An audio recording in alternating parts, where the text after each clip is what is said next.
go. Welcome back to Hoops HD, everybody. This is our Thursday Woohoo! evening bracket rundown show. I'm your host, Chad Sherwood, joined by an all-star cast here. We've got Yes, I am an all-star. David Griggs, the Thank you. puppet, who is not the star. We've got I am the John star. Teitel to my other I'm the side, one of the star. best And I bracketologists told in the you I don't want world. to be up here. Move me down Another there. great bracketologist down below us from bracketeer.org, Rocco Miller. To his sides, we have Joby Fortson, and we have Mike Cha and his cat somewhere too, or at least we had his cat before we came on. Wait, no cats. No There's a cats. cat. Okay, Oh, we can have the okay. cat attack the puppet. Mike back with us again for the first time in a while, and we've got a lot to get to tonight. If you're looking to find out about the conference tournament games and the exciting double overtime game that we saw earlier this evening, that's going to come up later on this evening on our championship week video notebook that you can find. I guess maybe it's up or down or other I don't direction. know. I don't know. We haven't decided where to put that yet. But we are recording this a little around 10:30 p.m. though on Thursday, February 25th, which means, among other things, that games that have not yet gone final, unless they go final during the show, will not be considered, including an Oregon-Stanford game going on right now, a close San Francisco BYU game, a close Ohio State-Michigan State game. Not really considering those.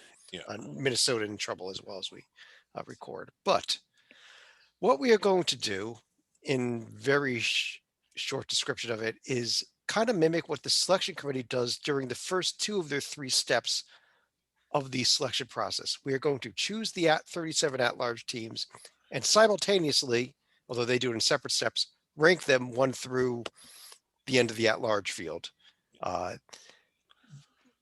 After the show is done, we'll go ahead and add in, well, during the show, we'll add in all the rest of the single bid conferences to get to 68 teams. After the show is done, we'll bracket it up, and you can see the bracket down below us. Down if there. you looked at it already, you cheated, you ruined the show. Just stop watching and go watch something else, right? Right. Yeah. And again, we're not necessarily, well, not at all, really, not necessarily trying to guess the actual committee. This is our own bent. This is what we think the field would look like if we were in charge of it. Yep. And I pulled up the sheet we're going to be using here. As you can see, we'll be able to fill in teams one at a time. The first four seed lines, we call them protected seeds. It's less applicable this year with all the games being in Indy. We'll be able to see various different metrics such as the net, the strength of schedule, KenPom, JNG ratings, all like that. All that stuff popping up on the screen as we go through these. We'll be able to look at team sheets as we go through it. I'm going to ask one of you to give me each line. And then from there, we will kind of debate it back and forth. Yes. And if there is a consensus, we move on. If there's no consensus, well, one of us will serve as the tiebreaker.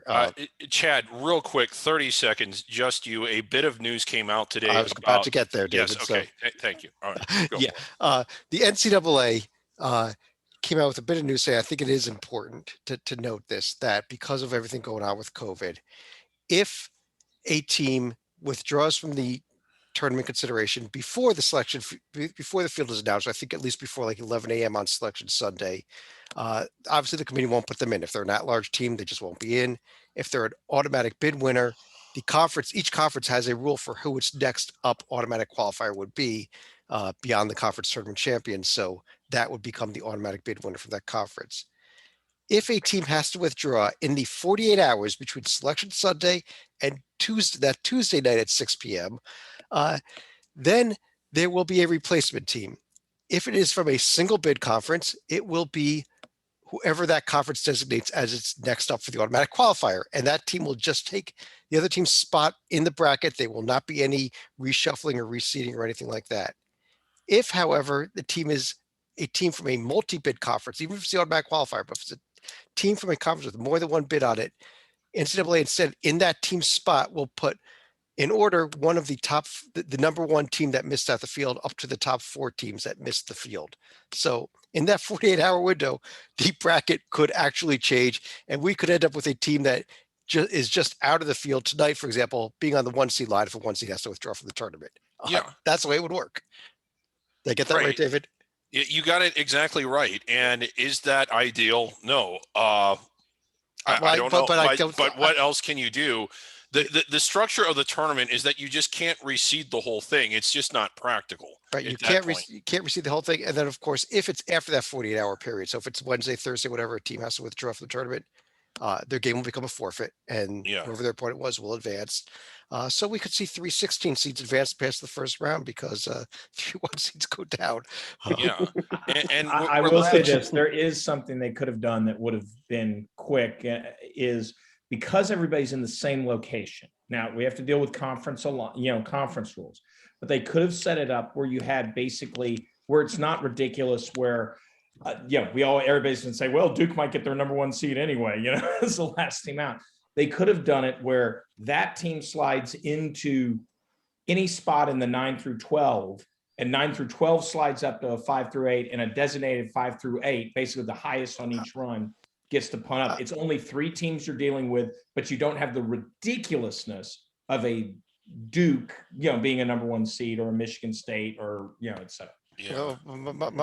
I think the joke was, if Gonzaga ends up being the only team in from the West Coast Conference, if somehow BYU collapses, they lose tonight, they lose that last 2 games, and Gonzaga ends up being the only team in, and suddenly Gonzaga gets shut down in those 2 days, then the next team up from the West Coast Conference becomes that number 1 seed in Gonzaga's spot. And if BYU is suddenly shut down and a few other teams are shut down, suddenly we've got, some team with a losing record like Loyola Marymount or Portland as a 1 seed. But that's an extreme, I think. But it could happen. But we really need to get moving here. So, Mike, you are with us for the first time this season doing one of these bracket rundowns. So I want to give you the honor of giving us the 4 number 1 seeds in the NCAA tournament as of right now at 10:40 p.m. Okay, it's not hard at all. Gonzaga, Baylor, What? Michigan, Ohio State. Wait a minute. Gonzaga. David, I've got an issue with Gonzaga on the one. Okay, David, I'm not even going to ask you about that then.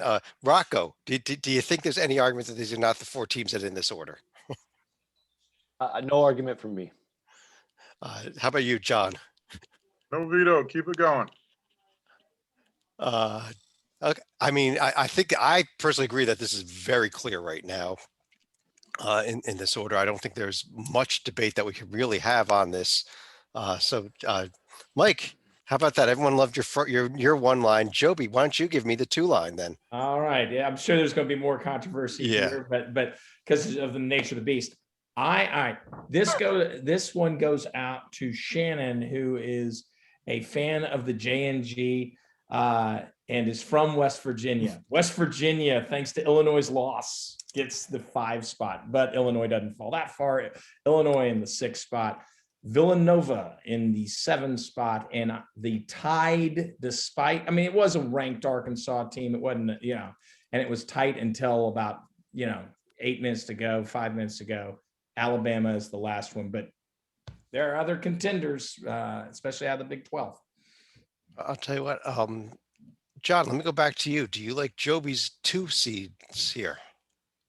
I really do. And the point I want to mention about Illinois is with Iota Sumu's facial injury. He's missing their game the other night against Nebraska. And I think that it's not too crazy to say that, depending on the seriousness, this could be the most significant NCAA tourney injury since like Kenyon Martin back in the 90s. Like, this is a major injury in terms of, with him, their Final Four good.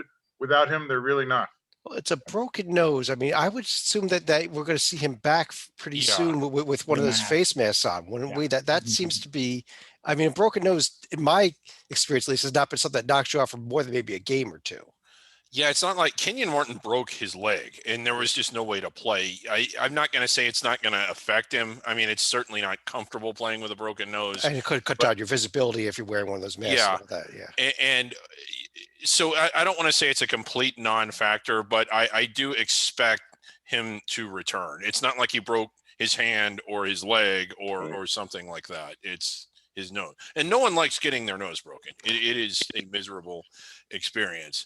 Real quick, because I know we got to keep moving. Villanova has a 2-seed profile. I don't know if I think they're a 2-seed on the court, at least not lately, but I don't know. Anybody else? Well, David, who would your team be instead of Villanova? Let's make sure we're able to compare them to somebody. That's the goal here. Okay. Well, I don't want to say who my team is because everyone's going to laugh at me and say that I told you so if I admit that team is Iowa. Oh, God. Okay. I'm not a fan of Villanova for the same reason I'm not a fan of Iowa. Their defensive efficiency isn't there, and Iowa's really isn't there. Really. But at least Iowa has been winning. I'll tell you what, the problem is that none of the other teams have really stepped up to say, hey, put me at number 2. Well, if you look at the number 3 seed teams, they haven't really stepped up. Yeah. So Mike, would you have Villanova over Iowa? Ooh, that's close. We know Iowa lost. I would say, yeah, but it's close. Yeah, and I look at the fact that you got 7 losses versus 3 losses. I get that they were good losses.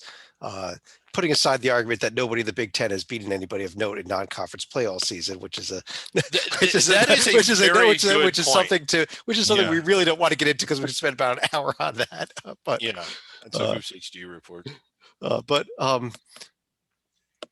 I guess on that note, Rocco, I didn't ask you. You know, are we good on this line also here? I think so. I think it's interesting that Jovi's got West Virginia all the way up to 5. In a way, I like it a lot. You know, I think I love road wins. I know the committee does. I know Jovi's formula does. And I do. I love what West Virginia's done on the road. They've won at Lubbock. They've won in Austin. They've won in Stillwater. They beat WKU. They won that tournament, with WKU in there. And also just a nice host of wins, a sweep over Texas Tech, in fact.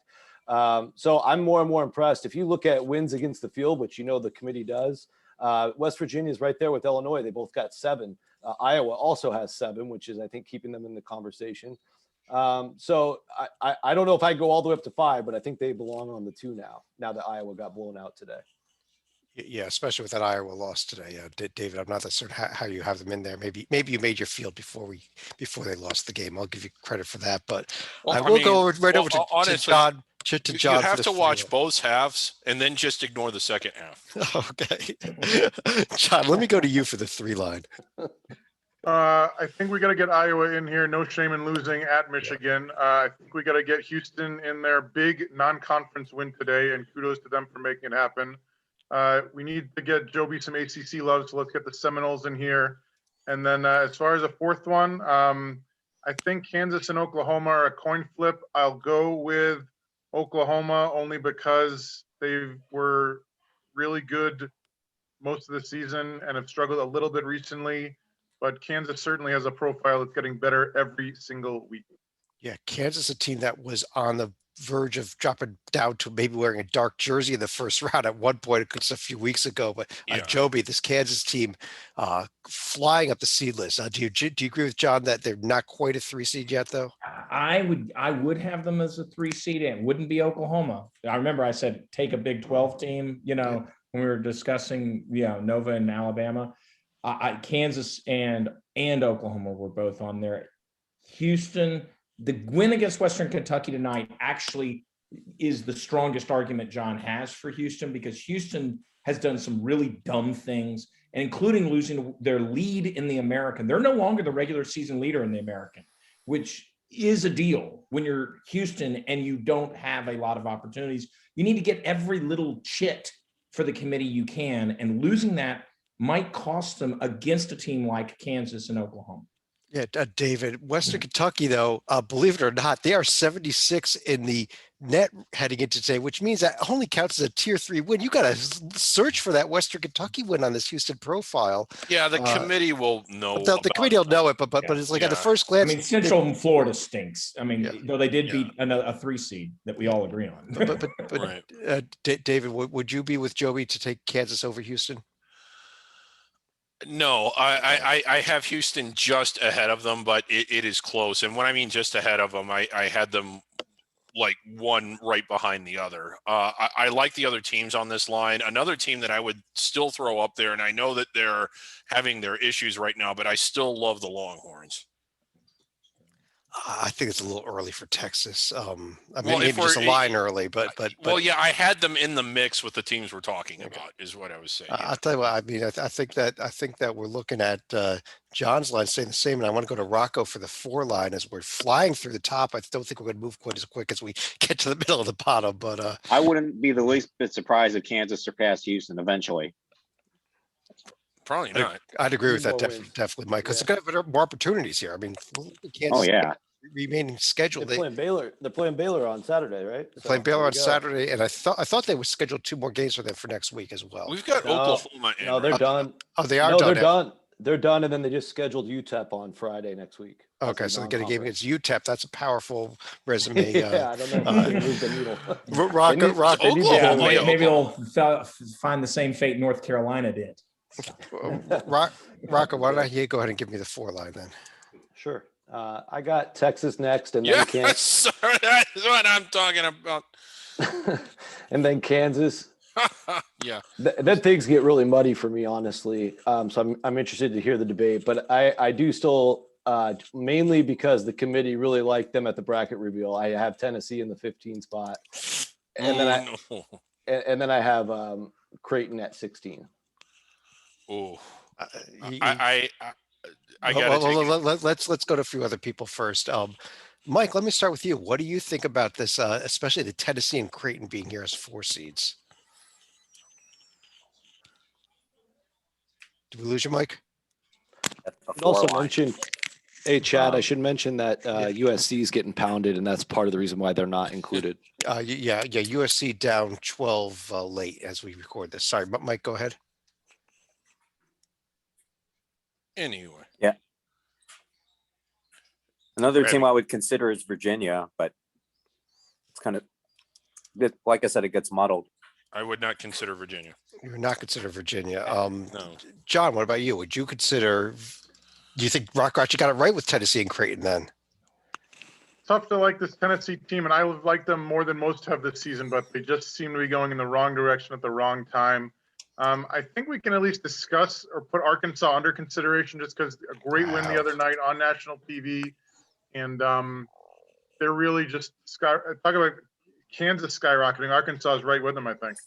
This is an Arkansas team that we debated just a few weeks ago did not belong in the field, and we're now talking about them for a protected seed. It's amazing, and I think it's a legitimate argument to make for them. Actually, it's yeah, they are definitely soaring up the seed list, but I would not consider Arkansas here. One thing Rocco did mention, which I do like, is you look at the bracket reveal. And Tennessee was mentioned, but Tennessee and Missouri has lost 3 games since they were against non-protected seeds, and Tennessee's lost 2. The committee basically, I have found over the years, drops you a full seed line on average, depending what other people are doing, when you have one of those losses. This Tennessee team has dropped, in my opinion, at least 2 seed lines since that bracket reveal. But I do, as a basis, and I think that's deserved. We're not trying to mimic the committee. I do think it's deserved. I would even have trouble with Tennessee on the 5 line right now. I agree, but with Mizzou, the way they've been playing, I would not have them up here. If we're going to take Tennessee off, somebody's got to tell me who we got to put in here. Joby, who would you put in here? Yeah, from the ACC, you know where I'm going, and it's not my school. I'm dead serious. Look at the darn Clemson profile. Oh, no. Look at the Clemson profile. I'm just saying, look at it. Look at those 2 road wins. Rocco, what about the idea of putting Clemson in over Tennessee or something? 9 tier 1 and 2 wins, and those are good tier 1 and 2 wins, except for Mississippi State. Yeah, I think just the part with Clemson, the predictives aren't great. The obviously I like the resume a lot, and the resume metrics are great, and I think that's really good for Joby's model and the KPI. Where's Clemson? But I think you're right. The road wins, the sub, the only winning 3 out of 8 chances in Q1 doesn't really scream protected seed to me. Not that these other ones are great options either. My next choice would be Arkansas, like John said. I would actually go with them as my next choice if we're not going to take Tennessee. I don't know. I'll tell you what. Just because they have a clean profile. Arkansas is the only team I've heard more than one of you support. So, by process of elimination, Arkansas ends up being the last of our protected. Chad, you can't put them there. You can't put them or Creighton there. David, what you can do is go ahead and give me some 5 seeds. Well, no, I just want to make it clear that I only think we should put 2 teams on the 4 line right now. David, give me some 5 seeds. Yeah, you got a bunch of teams that are 5 or 6 seed worthy, but not necessarily 4. Right, Texas can't. Well, okay. Here's one that, although they've been struggling lately, I still have on the 5 line the Red Raiders of Texas Tech, and they've kind of they've kind of nosedive a little bit. I've got Purdue next. I just like how they're playing, and I know that their profile isn't perfect, but I would almost like them more than Creighton. In all honesty, I did have Arkansas as a protected seed, but I just wanted to say that I only wanted 2 teams on the 4 line. The next one, and God, this team's going in the wrong direction, but overall, I think they've got a strong profile. I have Missouri, and then wait, you still wouldn't have Virginia, Clemson, or Tennessee though at this point. Is that correct? Virginia was next. Okay. And is Tennessee not in? No, I wouldn't have Tennessee here, but I thought we put them in. No, I didn't have them on the 5 line either. Okay. If you hate Clemson's predictive metrics, why in the world is Missouri even thought of here? Yeah. And then let's ask that question. Why do we have Missouri and not Tennessee or Clemson? Is kind of the question here. Okay, well, like, I mean, I didn't have. It's not like I have those teams miles and miles behind them, but I like the tier. I mean, Mizzou won at Tennessee and they won at Arkansas, and Tennessee. I just think that beats it. I know that they won at Missouri, and you're kind of splitting hairs here, but I love the win at Illinois against Illinois, even though it wasn't on the road. I think Alabama also, while at home, Alabama a very good road team, and the wins at Tennessee and the wins at Arkansas. I think that it beats what Tennessee's done by a little bit, not by a lot. I mean, is this clear? No. Did I go back and forth, like sort of turning them over one over the other? Yeah, a little bit, but I think that they top out a little higher. And to be honest, I think if they played right now, I think Mizzou would probably win the majority of the time, even if it was a slight majority. And I just don't like how Tennessee's looked. I know that recency bias, it shouldn't be a thing, but they just haven't looked that good recently. Not that Mizzou has. Okay. Well, John, what do you think of his arguments that Mizzou is a team over a Tennessee or a Clemson at this point? And the other 3 teams he put in here too, by the way. I like Joey's Clemson argument a lot. I mean, like, they still don't blow me away, but if you look at their paper, like, they're as worthy as anybody who's not in right now. Yeah, how about that, Mike? Isn't Clemson worthy? If you like road wins, they're not, but everything else is great. And they got some big neutral court wins. And I've stressed this before. A lot of times you hear the committee members talk about road neutral record, not road record. And put them in. And remember, if we're praising the win at home against Alabama, I'll take a neutral court win over Alabama along with wins over Florida State, who's relatively really close to Alabama on the seed list, and Purdue, who we already have it. I think that's a lot of love for a team that I mean, I know that they talk about road neutral, but neutral is not true road. Neutral is also not home. So Clemson's profile is clean. There's no, all the losses are tier 1. They got 3 solid wins. Yeah, all their losses are tier 1 by large margins. You gave Arkansas a protected seed for a clean profile. Why can't you give one to Clemson? Arkansas's done a little more. A little more.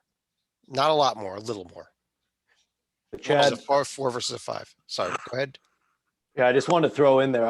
I would actually have USC still here, even with the Colorado loss, above Clemson, above Virginia for me, and above Texas Tech actually. What about that, Joby? Shouldn't USC be here? Maybe it gets over one of these. I don't have especially Virginia. It hasn't gone final yet. Mm-hmm. So if that's well, I'm counting the loss personally. Yeah, if he counted as a loss, no. If you count it as a loss, no. It's not a bad loss. If they somehow come back, they retain, once again, I think a key factor is, do they retain the overall undisputed lead in the Pac-12 with UCLA? Very impressive tonight, UCLA, by the way. Then all of a sudden they're no longer alone at the top of the Pac-12, and that's that little hit I think would give me for Clemson and Virginia in that particular case. Okay, well, let's say what. Then let's go ahead and USC. I do agree they're on the verge. I assume USC is going to be on the 6th line, but Mike, I'm going to let you give us the 6th line here. We do have Missouri, Tennessee, and USC all under consideration. Oh, geez. I would think all 3 that belong in this line, but it says your line, not mine. Yeah, you got Missouri, Tennessee, USC. I'm good with that. So give me one more. Ooh, let's see. Oh, Clemson's been mentioned. Never mind. Oh no, Purdue's been mentioned. Purdue, we did get in there. Yeah. Yeah, Purdue's mentioned. Oh, rusty here. Pass. You How want about Tech? How about a Tech? team that's beaten three teams that we've already put in our field that without a ton of bad losses? What team is that, Oh. Joey? Virginia Tech. That's who he just mentioned, Vatech. Yep. All right. I think that I like that line a lot, actually, but I'm not the final call here. Let me run by a couple others of you. John, let me start with you. What are your thoughts on these 4 teams coming in here? Probably no veto. I think Wisconsin has to be under consideration, even though they have been going in the wrong direction for a month, it seems like, but they do have a lot of nice wins on their resume, I think. Yeah. Rocco, you agree with that? Do you agree with that we've actually got the right 4 teams here? Yeah, I actually have Wisconsin and Oklahoma State after their big win this week. Above, I have them above both Missouri and Virginia Tech, actually. Let's kind of compare Vatech to maybe this Oklahoma State team and see if this is the swap we should make here. Joby, your thoughts on this argument here, Vatech or Okie State? Yeah, and Okie State has the depth. I do like Okie State's depth in Tier 1, as you'll see with the sweep of Texas Tech. That is very nice. So Oklahoma State's a very real competitor here for it. I think Virginia Tech, though, has the very top of Virginia Tech. I like slightly more, and TCU sweep. Not a fan of that. I think TCU is worse than how Pitt was at the time. That now that when they actually had all their players before they all transferred away, or had their feet out the door. I would still go with Virginia Tech, but it is not a ridiculous argument with Oklahoma State and, as John said, Wisconsin. Both of them are very real. I have them right in the same group. David, I'll let you be the tiebreaker. Vatech or Okie State? Vatech, but it's really, really close. Okay, then Vatech it is. I actually would have gone Oklahoma State, but I'm the host. I'm not the decision maker tonight. I was gonna go Oklahoma State until I realized you like them. But I will, Joby. I will let you have the next line, which I think I know who the top 2 teams are. Well, the easy top 2 teams. I mean, okay. I agree 100%. I would, but who is higher between the 2? I'd go Wisconsin, but I go Wisconsin first. Okay, but it doesn't matter, Chad. But I think everybody here agrees on that. Then it gets really tough, and there's a cliff right here when you're looking at your field. I am going to go Chad because they climb back up to respectability overall record in the conference. Your team, Rutgers. I think Rutgers is here. I think you nailed where we are right now with that. Be in the field. Yeah. Only because Chad likes. I mean, we put him in last year and look what happened. And I am for almost effect going to Rocco, I've cited you on Hoops HD, I've cited you on bracket rundowns, and I agree with your very prescient comment 3 weeks ago on this team when you said this team will either be a mid-tier seed or out. They aren't going to be like in the playing game, and that is, you nailed it, Chad, Maryland. Exactly where you're going. And Rocco, do you like that? Well, 7 seems a little early, but I agree overall with the principle. I think the seed, it's hard to stack these wins for Maryland against anybody in this neighborhood. They just kind of blow them out if you only look at that. But you do have to take into some consideration. I know the no bad losses, which is also great for them. But they just, 15 at bats and only going 5 for 15. There's something a little concerning about that. That's a Hall of Fame batting average. That's right. And it is the 7 line, but it is. I think they're more like 8-9, but I can live with that. Live with that. All right. I guess. Mike, can you live with this line as well? Pardon me, Chad? Can you live with this line as well? Wisconsin, Oklahoma State, Rutgers, Maryland as 7 seeds. Wow, I'm surprised. Maryland really jumped up, but they've been hot, so I don't have a problem with it. All right, then I think we've got ourselves a 7 line, cruising along again. I can't live with Rutgers in the field. Well, David, I'm about to throw you off the podcast. They belong in the field, but like, well, we put them in last year. Look what happened. That's all I'm saying. John, it's all their John, fault. I'm going to head back to you for the 8 seeds. Well, if we're going to penalize USC for losing, let's bump Colorado up here for actually beating them handily. Good call. Good call. Good call. Let's get Florida in here. They've Good been up call. and down, but the fact that they're doing it without Keontae Johnson, who probably is not coming back, has been amazing. And even if the committee doesn't give them extra credit because he won't be there, what they're doing is still worthy. As far as 2 more, I like BYU. Certainly not the most impressive resume, but just keep on winning and very nice metrics as you see. As far as a 4th, LSU kind of fell on its face the other day, so I think I'm going to let the Ramblers ramble on into the 8 line. Oh, wow. Loyola Chicago, Rocco, I know you probably don't agree with them being an 8 seed. Only because I want them to win a game, or I want them to go to the second weekend, and they can't do it from the 8 spot. They got to get a 10 seed for that. But so that's just some love for the Ramblers. I think seed wise, you got Colorado, Florida, BYU. I'm really good with those. I think those were my next 3. I'd probably go Rutgers next, and then LSU after that. But okay, we already got Rutgers in, so LSU. We shouldn't have Rutgers in, but Rutgers is in. Rutgers came in on the 7 line there. Okay, then I guess my next team's the new Pac-12 leader, UCLA. LSU or UCLA? They are in first by themselves now. David. Yeah. Does Loyola belong here, or should we have an LSU or UCLA? Or I know you don't like the other team that's about to finish off a very nice home win over Boise here, so I wonder if you mention them. Well, if they finish it all, well, yeah, I still don't like them this high. I had Loyola at the top of the 9 line, so it's not like there's a chasm of difference. I did have UCLA ahead of them. I would swap them out. They're a little hard to compare. Loyola almost no losses. I mean, they do have the one and a few not great wins, but a lot of decent wins and a lot of wins on the road against teams that are okay. Whereas UCLA, they top out certainly higher. The win at Arizona is better than anything that Loyola has, probably. At the end of the day, they each have 1 win against a team in the field, although, because Arizona is ineligible, though I don't know that Arizona would necessarily be in the field right now if they were eligible. So, yeah, it is. Say they are the last. To me, when I look at that, it's really close. So I am not like beating the drum, like how the hell can you not have UCLA at 32 instead of 33? We're just and you know what? There's not much difference between the 8 and the 9 lines. UCLA's resume screams a 9, more 9. Right, than and 8. Here's the thing: if we're doing the seed or the S curve, the only thing that's determined here is who wears white. I'll tell you what, if that's the case, why don't we just go right onto the 9 line? And Rocco, I'll go back to you for these 4 teams. We do have LSU and UCLA under consideration. I think you already mentioned like they're both here. Yeah, we'll go with those 2.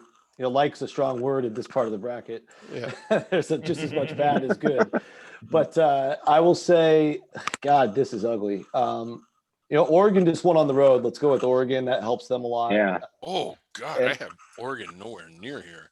Yeah, they just picked up a real big win tonight, though, at Stanford. So, and I think the negative on Oregon, real quick, is the 2 losses at home to Wazoo and the Beavers. But both those games were with serious COVID issues and personnel problems. If the person on the committee assigned to the Pac-12 brings that up, I think that helps them in a seeding conversation. The next team, I will go ahead and take. I guess it will be San Diego State if they win, but since we don't know, I guess I have to take Louisville. And I don't like that, but I will. Oh my God. Well, David, I know you don't think either of these teams belongs in the field at all, so I'm not even going to ask you. No, I think Oregon belongs in the field. No, I'm talking about Louisville and San Diego State. Those are the 2 teams that I think. I have San Diego State in the field, I think. Maybe not. Let me ask somebody else. Joby, Louisville, San Diego State, I just put them both under consideration for this possible. I have San Diego State much lower. To be honest, it's a top 25. I have them falling. I mean, literally to the 11 and 12 line. So I'm not on the San Diego State, but I'm also not on the Louisville team. So where would you go? Really not in love with Louisville here. I think, gosh, this is where we start talking. Yeah. I mean, it's just so awful. Yeah, all right, I will have put Boise State / San Diego State. How about that? And Winner grabs it. Tie game with 9 seconds left. Yeah. San Diego State has the home win over Winner grabs UCLA it. and nothing else. okay, while we have a minute, Chet, can you just pull up Louisville? Okay, let's talk about Louisville for a moment here. Yeah. Because If that game the goes to reason overtime, Louisville's my pick. I'm sort of in the minority here of, and not just with our committee, but seemingly with everyone in the country. I don't see what there is to like here. Like Georgia Tech is not a tournament team. Duke, and if they are, there is nothing there. Well, I'll tell you what. Let me go to John. You haven't weighed in this line yet. Regardless, Boise State's got a better profile. Yeah. But so does. Okay. Hold on a second. Hold on a second, John. Your thoughts on this Louisville profile, which includes a home win over Western Kentucky, by the way. Same thing Houston did. I hear what David's saying, but I think you should be very careful in terms of a month ago beating Georgia Tech and Duke and Seton Hall in Kentucky and Western Kentucky wouldn't have impressed anybody. Now they're all looking like really good wins, and I think that at least one of them could end up in Tier 1 very soon. So I think this profile is surprisingly good or deceptively good. Okay, I do have a question. Have they beaten anyone at home that has a winning road record? Anyone? David, we don't have time to go through all that. How many teams have winning road records? The answer is no, and they don't belong up there. They have not won a game of a tournament caliber. They have, David. Virginia Tech 5-3 on the road. Okay. So that is basically their whole profile. Well, David, here's the deal. Louisville's going to finish out our 9 line because Boise State and San Diego State, as we record this, are probably going overtime, which means they probably both belong on the 10 line, but the 10 line is yours. So you can give me any 4 teams you like here. Okay, it would be again Boise and San Diego State under consideration. Yeah, I would definitely have Boise State. I know they lost, but I still kind of like this Stanford team. This is a very hard team to evaluate. So I mean, should they be here? Should they be lower, or should they not be in at all? St. Bonaventure. Yeah, that's fair. And the next one is, and again, I'm sorry, Colorado State. No, over San Diego State. Yes, by 1. I'm not that big on San Diego State, but I will be if they win this game. Well, they haven't won this game as we record this. Yeah. I got to go somewhere. Titel, let me start with you. I was pretty disgusted by three of the 4 names I typed in here, but what are your thoughts on this? I think Stanford will have to drop just because they've been losing. Obviously, losing at home to Oregon by a couple of points is nothing to lose sleep about. I think we do need some A10 team here. I don't know if it should be VCU or the Bonnies or one of several other teams, but I think this is about the spot. I like the Aztecs. I think their metrics are worthy, to be honest, if even a little higher. So I don't know if they're going to win or not since we're doing this real time, but I think the Aztecs belong here too. Yeah, let's pull down St. Bonaventure and VCU from this line. I think we got to put San Diego State in here, but Rocco, would you agree that we at least have to have Boise State and San Diego State definitely on this line? I would think so, yeah. And how about the other 2 spots, though? Would you agree with David? That's Colorado and either Stanford or the Bonnies, or would you want to go VCU or somewhere else entirely? I would go. My next 2 teams on the board here are Drake is next, and I also have VCU next after Drake. Yeah, I had VCU really close to. You go Drake, and VCU. Mike, what about you? Do you agree that maybe we should be Drake and VCU instead of Stanford and the Bonnies? Yeah. I would go Drake and VCU. Need an Atlantic 10 team in there, and VCU is the best. Yeah, I think it's just a lot less repulsive of a line, David, because I don't like the Bonnies or Stanford 8 the way they're playing right now. I think the Bonnies are playing pretty good right now. Let's pull up the Bonnies profile real quick here. Yeah, and it's hard to evaluate. Just that VCU's got a bigger chunk of 2A wins, like a lot bigger chunk than Bonnies. Otherwise, they're very similar. Their net's almost the exact same. Yeah, it should be loaded. And they beat they beat each other. Yeah, I mean, that's not a they beat very each good other. profile that's on the screen right now. There's no way that team should be. You- That profile is better than the one we were just looking at. and what you look at is, okay, the only thing Bonnie's having quad 1 is a road win at Richmond. That's just pretty much a quad 2 type of game anyhow. And if you want to weigh quad 2, you got to go VCU, don't you? Yeah, I mean, By a it's lot. pretty close. Well, I don't know what to do with St. Bonaventure. I mean, I think VCU stubbing their toe against Mason hurts, but Yeah. I would concur that VCU by a nose. And Let's, Rhode Island, yeah. I do like St. Bonaventure's profile and team better than Louisville. David, we're past the Louisville discussion, a long way past it. And instead, Mike, why don't you give me a couple teams here for the 11 line? We do have a few teams under consideration: Colorado State, Stanford, the Bonnies. You do not have to take any of them if you don't want to, but it's we're in real hold your nose territory now. Yeah, I would go with those teams. I mean, just lack of a better team. I mean, Colorado State, Stanford, and the Bonnies. Do you have a fourth, or do you want me to pass it on to Joby for the fourth? I'll choose Indiana. I'm just throwing kind of. Here's another. Here's a That debate we're going to have. It could be North Carolina. It could be Indiana. Well, how about let's go North Carolina instead of Indiana? North Carolina I was might be going to better. say, I was going to say Carolina. Really, we have a lot of recency bias on Carolina, deservedly so.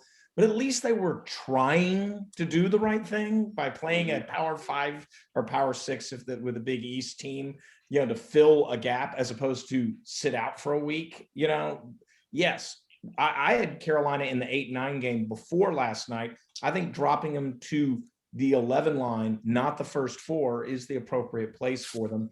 For the home loss to Marquette, by the way. Right, for the home loss to Marquette. We will find out that what North Carolina has done is, I heard some talking heads say, well, North Carolina has really fallen out, but they have a chance to play themselves back in with Florida State and Duke coming up. No. This is a bad schedule for North Carolina, because now North Carolina needs to take care of business against like Duke, or they aren't on the 11 line, then they really are out, or depending how things go, first 4 in.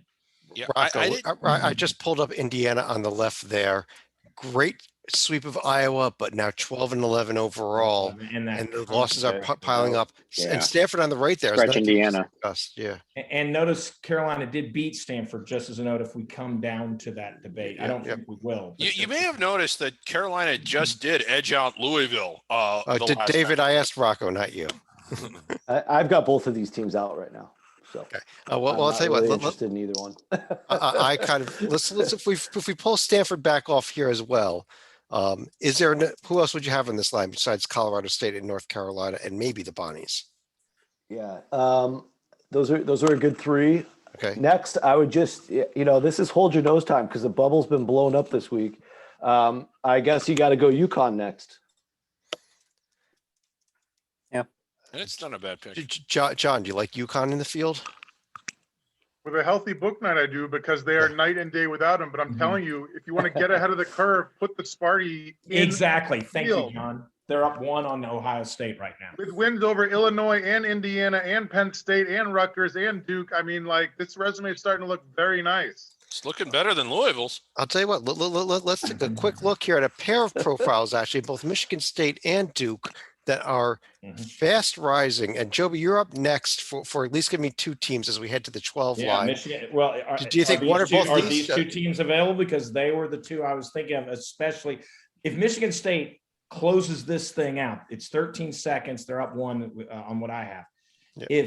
If they close it out, Michigan State jumps not a couple of lines, in our it's world. Pretty damn huge. Let's get Michigan State in. No matter what, if it's only 1 spot, if you give me another, I will.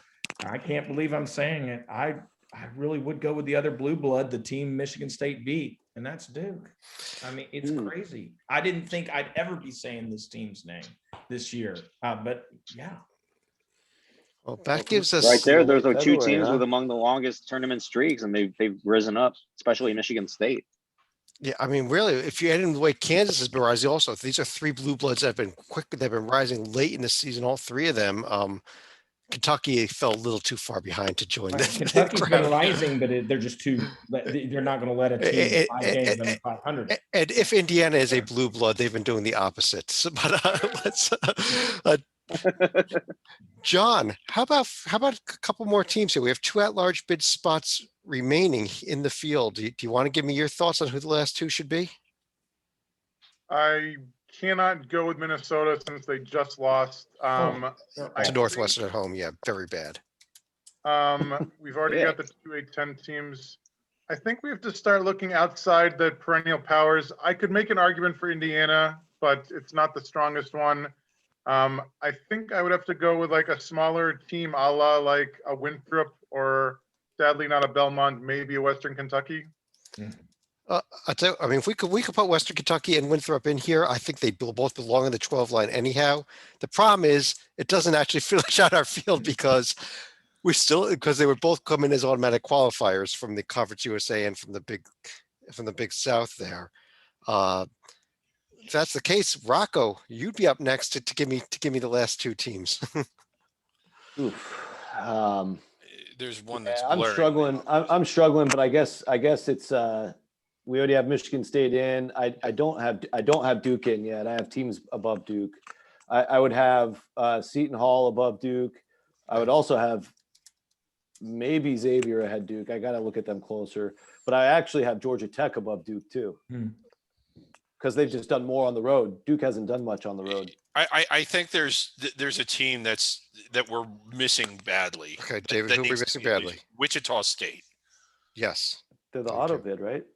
Oh, I don't know. No, they are not in yet. I think the Wichita State definitely should have been in here. Yeah, I have Wichita like right in there, above Xavier actually. Yeah, I have Wichita, I think ahead of Duke and Sparty, although that predates in real time. Sparty is about to beat Ohio State. Mm-hmm. Yeah, that game. This is a Wichita State. I mean, there isn't a whole, like, if you want to pull them up real quick, Chad, I mean, I think that they could even be pushed up the seed line a little bit to where. There you go. The home win over Houston, the win at Ole Miss. In Ole Miss, and nothing bad. Yeah, and Ole Miss is making some tracks too. Like, maybe they're not in the field, but you at least got to look at them in this same group of teams, I think. They'll be playing in March, just not in the NCAAs, but they will be playing in March. Yeah, well, Ole Miss did bounce back and got the nice win at Missouri. So hey, I don't think they're out of the picture here at all yet. They now swept Missouri, but I think Ole Miss should be on this board as well. Yeah. But let me go through here. We've got our last 4 teams in some order were Michigan State, Duke, Seton Hall, and Wichita State. We have Indiana, Stanford, Ole Miss, Minnesota, Xavier, and Georgia Tech all close under consideration. Mike, is there anybody else that you think is close that we did not mention at all?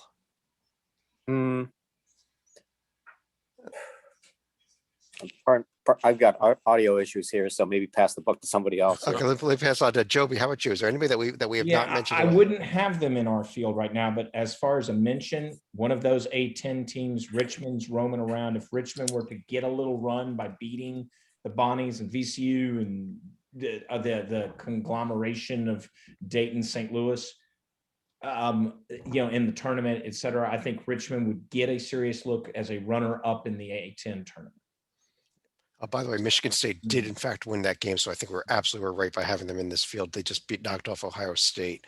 Yeah. Rocco, anybody else that we did not consider here? I think I listed my next teams already, so I think we're pretty good on the board. We got Ole Miss too. Okay, yeah, I think we pretty much got everybody. Utah State maybe is on the periphery, but I just don't think they've done enough, and they've got a losing record against the top 2 quads, and that's never good for a team not in the Power 6. My only emotion would be to move Michigan State up to the 10 line. Yeah. Well, what we could do is we could take VCU and everybody else below it and just kind of drop them down a spot here and move Michigan State up. I second the motion. Call the roll and do it. Yeah, I even go even higher than that. Not the There we go. Michigan So State. this is what's called scrubbing. This is what's called scrubbing. And just by coincidence, although they actually would not have the matchup right now, we'd have North Carolina and Duke scheduled to face each other in the first four. That'd be awesome. Never made the NCAA tournament, by the way. That'd be awesome. That would be awesome. I believe since they're from the same conference, they would actually switch that up, and one of them would get Seton Hall, the other will get Wichita. Chad, can I throw one more team out there? Sure. St. John's.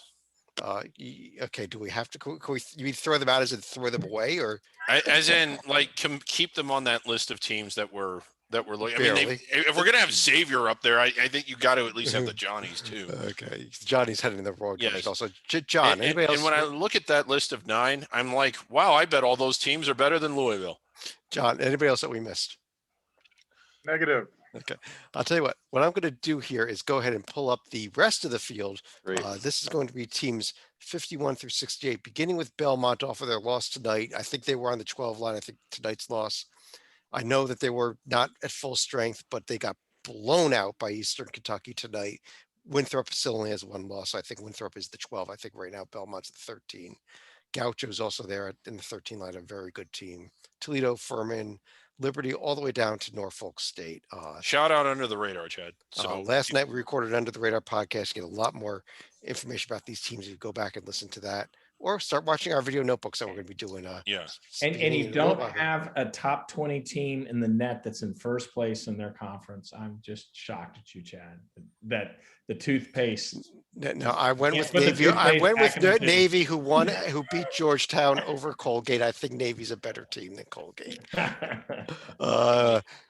But on that note, what I want to do is run through each of you for any other final thoughts on either anything that we did tonight in this field, which is going to be bracketed up down below. You can see the final bracket down below here, or B, on anything else you want to discuss.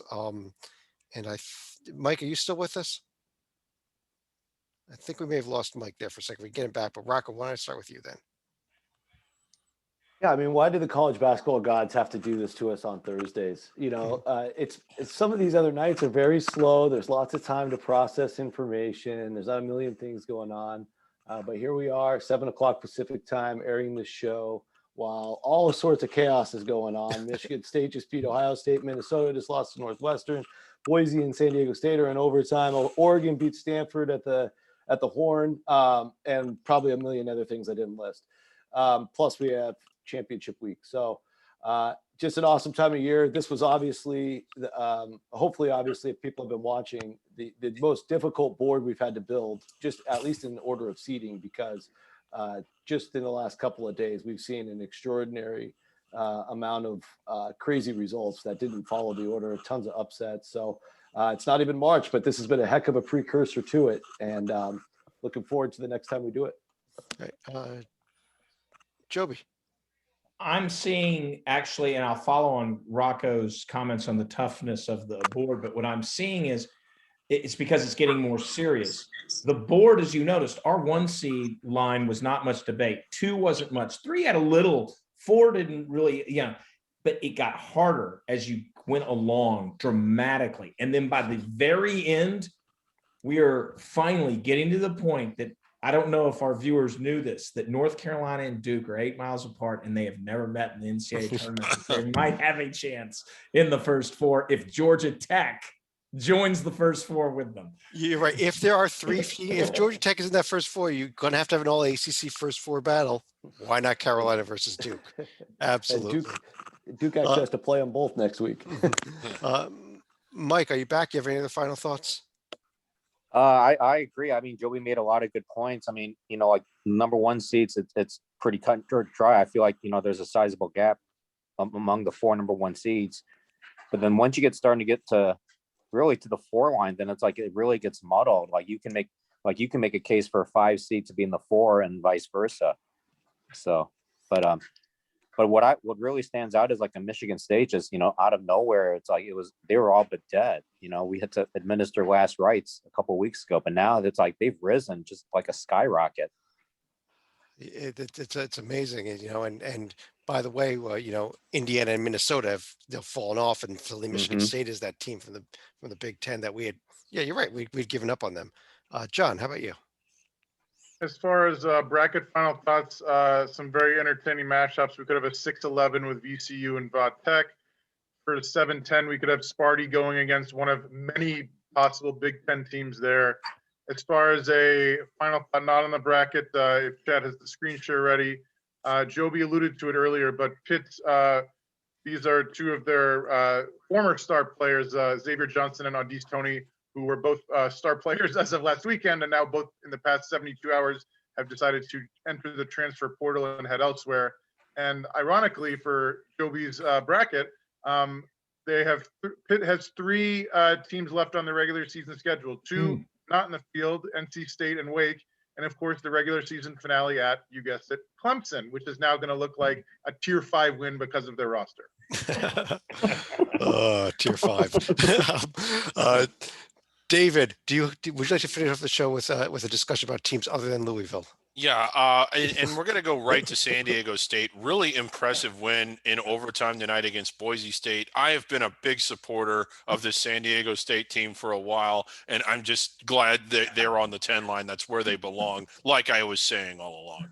I thought you were going to say they belong at the 9 line and when Louisville swung. Yeah. I'll tell you what. Louisville has a home win against Virginia Tech, and for that, they're on the 9 line. I don't agree with that, but I'm one person. I'm not the committee. It's a committee decision. Yes, and you were completely outvoted. I think it was 6-1. However many people are here, you're outvoted 6-1, and there's only 6 of us here. So yeah. On that note, though, I do want to thank everybody for joining us. You can check out the final bracket down below. We are also going to be recording our Championship Week video notebook to discuss what happened in the Horizon League tournament in a little while here tonight. That might be above us. It might be below us. Yeah, we don't know. It might be. It might be in the same.com. I don't know. Yeah. On behalf of David Griggs and John Titel up here, Rocco Miller, you can check him out at bracketeer.org as well. Mike Cha and Joby Forza to his sides. I'm Chad Sherwood. Thanks for joining us. We'll be back again in about 10 minutes with another podcast. Have a good night, everybody.